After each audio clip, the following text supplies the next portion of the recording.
What up? It's young Adriano from Rabona, and you already know what time it is. Hit it! On a Friday. And if you like that kind of thing, as well as manager and player bios, as well as general stats and news stories, etc, etc, etc, then hit that subscribe button, alright? Let's get it. Okay, so we gotta talk about Morata to Chelsea in some capacity, right? Given the transfer fee that was agreed upon, it's clear that Madrid was just mugging off United, and what we all thought was happening, and that Madrid didn't want to do shit with United unless they were gonna send De Gea in the other direction. So he's gone. He said his goodbye to teammates, done some interviews at the airports, etc. So my only question is, who's gonna score more goals? Morata, Lacazette, or Lukaku? Or maybe another striker that I'm gonna mention later in this episode. My money, Harry Kane. No, actually, I think that Harry Kane might be the top goal scorer this season. I don't know. I'm not gonna lock that in yet. I'll probably do a Premier League prediction video at some point, so I'll hold off on my vote. West Ham, once again linked with a player, and it's not clear whether they will get him or not. Once again. I believe someone commented on one of my videos that West Ham are like the lad that is interested in all the ladies, but none of them are quite interested in him. Besides that one Joe Hart lady, of course. But anyway, it's being reported that they are very close to signing Lazio striker Keita Balde-João for 27.5 million plus add-ons and bonuses and all those other extras that are on every single transfer these days. Now, of course, that would be an incredible signing, and he clearly has the physicality to keep up in the Premier League. Whether he has the ability, that's to be determined. But he's a very promising striker, only 22, and again, he managed to score 16 goals in 34 appearances last season. Now, I don't think that he's actually going to end up going there, to be honest with you, but someone who is going to West Ham, confirmed, is Javier Chicharito.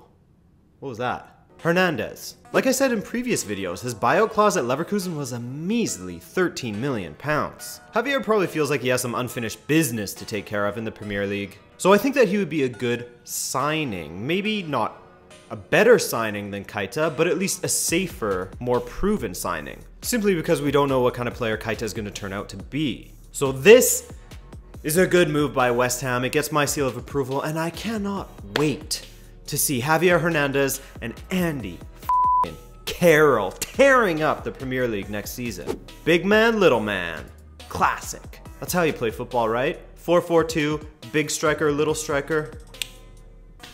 Hello wins. With Benjamin Mendy from Monaco joining City seeming almost a sure thing according to the media, more on that in a second though. Reports out of Italy are saying that Alexander Kolarov could be making a return to the Serie A, but not with his old team Lazio, but their crosstown rivals AS Roma, Judas. The reported fee is around £9 million for the 31-year-old defender, who's one of City's longest serving players since they were established in 2008. I'm just joking, City fans. I know that you have history, but when you get a cutback like that, you just gotta smash it, you know? Alright, so back to that Mendy deal though. Manchester City is now hurt by the fee that they paid for Kyle Walker. How? Well, their offer of $44.5 million to AS Monaco for Benjamin Mendy was turned down because Monaco wants something more. They want that $50 million as well. If you're gonna pay $50 million for Kyle Walker, then you're gonna pay $50 million for Benjamin Mendy. And fair play to them, because with Manchester City, clearly money ain't no thing. I think that City are going to give them what they want, and they may as well. If that's the player you want, then pay the money. Don't prescribe to what United's doing and not budging on what they have to pay for Perisic. What do you want? No Perisic or paying $5 million extra? I would take Perisic. Either you stand on your moral stone like a loner and say, well, at least we didn't spend the money, or you get a player that can help you win trophies, right? It's an unfortunate reality, and I don't love it, but it's the world we live in right now. Guys, you know what's crazy? This Neymar to PSG stuff is actually gaining steam. I know. I thought that it was just a contract thing, and I honestly still do think that it's just a contract thing for Neymar. I think that he's playing that game, like I said, that Ronaldo plays, like a lot of players play. Like Rooney did, saying, I'm unhappy, I want to leave. Boom. Here's a crazy contract. Now shut up. But the fact that Unai Emery is getting in on it is interesting. As he said, Neymar has made a lot of progress. The club is working to attract top 5 players. It's not easy, but maybe we will make it. And according to Globo, which is Brazil's biggest national news agency, Neymar has already told friends and family that he wants to go to PSG, and that it was him that initiated the talks, aka him going to PSG, and not the other way around. That's huge if that's true. Though again, of course, he could be using this as leverage to get a better contract. We gotta keep reminding ourselves of that. It's also being reported that PSG are ready to offer Neymar, and I gotta look at the paper for this one, £596,000 per week, plus a £45 million signing on bonus in a £196 million transfer offer. That's insane, dude. Jesus Christ. This is Monopoly money. This is FIFA career mode when you get a financial takeover. This is insane. And again, I will stand by it that I think that this is a contract negotiation scheme by Neymar, but seeing videos of him walking out of airports and going to his car and just blanking journalists on every single question about him leaving, if he wasn't wanting to leave, he would just say so. The same thing I said about Alexis Sanchez. If he didn't want to leave Arsenal, he would have just said so, you know? So will it happen? Ultimately, it's close, but I'm gonna say it just shades it as a not gonna happen.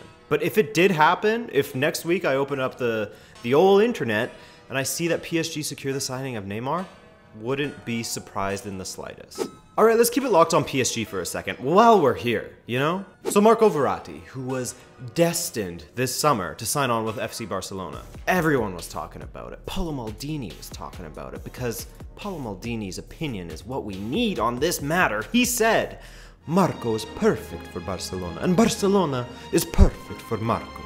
Oh, the most beautiful story ever told. Well, now the boy has a new agent that goes by the name of Mino Raiola, aka the dude that every single club chairman and manager hates because he latches on to every single transfer with one of his players so he can get a massive cut. To the point where it borders on extortion, apparently. Now, Mino Raiola has struck up quite the relationship with Manchester United as he has brought in Henrik Mkhitaryan, Zlatan, Pogba, and now Lukaku to the club. So, now that Marco Verratti has signed on with Mino Raiola, do you sign on with an agent? Sure, we'll say signed on.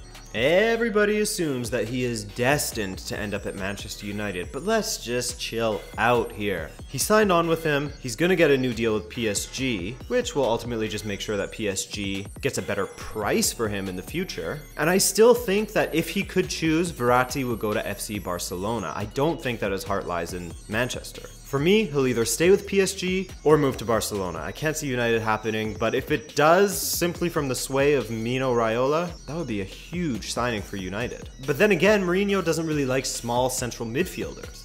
He likes behemoths like Marwan Fellaini. So for me, Verratti would choose to stay at PSG over going to Manchester United, especially with the prospect of Neymar joining the club. Another central midfielder, Renato Sanchez, is for sale, but only if you meet Bayern Munich's asking price, and it's a pretty steep one. Why? Well, they don't really want to let go of him, but then again, they weren't super impressed with him last season, so if the right price comes along, see you later. That asking price is set to £42 million for the former UEFA Golden Boy Award winner, which is the lamest, least threatening award name you could have ever chosen. I sort of feel bad for the kid. Now, I could be biased because, you know, he's a Benfica boy, but Bayern and some of their fans say they aren't very impressed with him. Okay, fair enough. Well, he didn't really get a chance to impress. He only started 6 matches in the Bundesliga and came off the bench 11 times. I know for a fact that he has quality, and Arsenal got a taste of that, didn't they?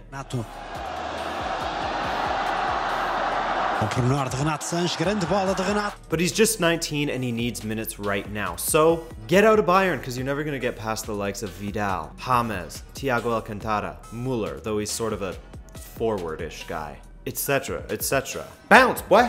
Maybe do one of those 2-year loans that are becoming all the rage in the transfer market these days. Oh boy, so it looks as though Chelsea has lost out on Danilo, who was supposed to go to Juventus, then Chelsea, then PSG, and now has apparently agreed to join Manchester City from Real Madrid. Those two clubs are just working out the final details of the transfer fee. Y'all know how I feel on Danilo. He's decent. He's not the best in the world, but he's decent. And he'll help with that Man City revolution that is currently ongoing, as they've brought in the likes of Kyle Walker, Bernardo Silva, Ederson, and Douglas Luiz, and more. There's some other guys that I didn't really recognize their names. And they've gotten rid of Unal, Aaron Mui, Nolito, Joe Hart, again, Zabaleta, Caballero, Clichy, Senya, Jesus Navas, and more. Apparently Pep intends to use Danilo as a right back at points, you know, to give Kyle Walker a break, a left back at times to give Mendy a break if he joins, and even a holding midfielder at times, which I'm not sure how that would go, but fullbacks can do all right in the central midfield position, as long as it's a defensive one. Oh, good news of the day. Apparently Watford is looking to sign Benfica winger André Carrillo. Please, Watford, please. Take him, please. I think he sucks, personally. And I can't see how you could go from sucking at Benfica to doing well in the Premier League, but sometimes things just aren't the right fit. You know? Because he did do some impressive things for Sporting back in the day. So Watford's interested in him, he's interested in Watford, and Adrian's interested in him leaving. Bye! Alright guys, last one. Rumors about Kovacic leaving Real Madrid have intensified. Why? His agent, Mamic, who's also the agent of Modric, and a bajillion other Croatian players, had a meeting with Inter just 2 nights ago. I kind of think this one will happen, but then at the same time I was thinking about it on the walk home. And no, he's never going to get chosen over Toni Kroos or Luka Modric or Isco in a big match, but I think he has the quality, and everyone saw that last season in the few appearances he made, and I think that he could be a great Real Madrid player, and he's definitely of the ilk of the kind of player that they are moving towards with all these younger signings that they're making. They're not what was that? They're not Galacticos. But they're quality and they work well within the system. Now, if he does go, it's obviously just so that he can get minutes, because he needs minutes. That's what these young players need. Everyone needs minutes. So a return to Inter would be interesting and fun for him, fun for his little heart. But I kind of want to see him stay and stick it out and really fight for his place this season at Real Madrid. And if he doesn't get it, reconsider and definitely move on next summer. I don't know, I just get vibes from this kid, you know? I feel like this season could be a good season for him. It could be his breakout season at Real Madrid, because I mean, Modric is what, 32? Something like that. He's gonna start slowing down even more. Luckily he plays as a central midfielder, so he won't slow down too much, or at least slowing down won't affect him too much. But I still think that Kovacic is going to have a breakout year this season. I do.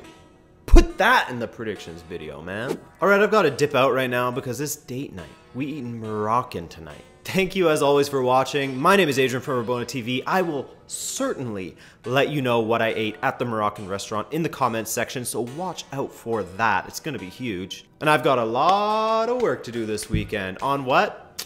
You'll see. Peace.